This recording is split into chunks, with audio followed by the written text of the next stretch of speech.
இப்போ இதை வந்து ஸ்டார்ட் பண்ணிடுங்க, 0 பண்ணிடுங்க. 0 பண்ணிவிட்டு இதில் வந்து டினாமினேஷன் 2000 ரூபாய், 1000 ரூபாய், 500 ரூபாய், 200 ரூபாய், 100 ருபீஸு, 50, 20 எல்லா மாதிரியான டினாமினேஷனுமே இதில் வந்துடும். இதில் வந்து அதே மாதிரி பார்த்திங்கன்னா கரன்சி வந்து பார்த்திங்கன்னா இந்தியா இருக்கும், யூஎஸ் டாலர் இருக்கும், யூரோப் இருக்கும், இது எல்லாமே இருக்கும். இதில் வந்து நம்ம சாஃப்ட்வேரும் இப்போ புதுசாக வந்து 1000 நோட்டு இன்ட்ரடியூஸ் பண்ணி விட்றாங்க அப்படின்னா வந்து அதை சாஃப்ட்வேரும் நம்ம அப்டேட் பண்ணிக்கலாம்.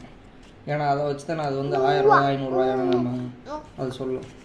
அதே மாதிரி பார்த்திங்கன்னா இப்போ இதில் வந்து பார்த்திங்கன்னா ஒரு நிமிஷத்துக்கு வந்து கிட்டத்தட்ட 1000 நோட்டு வரைக்கும் எண்ணணும் அப்படின்னு சொல்கிறாங்க. அதே மாதிரி பார்த்திங்கன்னா கன்வேயர் பெல்ட் இருக்குது. ஒரு நோட்டு வந்து டேமேஜ்டு நோட்டாவோ இல்லை வந்து நோட்டு வந்து பழைய நோட்டாவோ இல்லை கிழிஞ்ச நோட்டாவோ இல்லை ஃபேக் நோட்டாவோ இருந்தது அப்படின்னா வந்து இது வந்து பீப்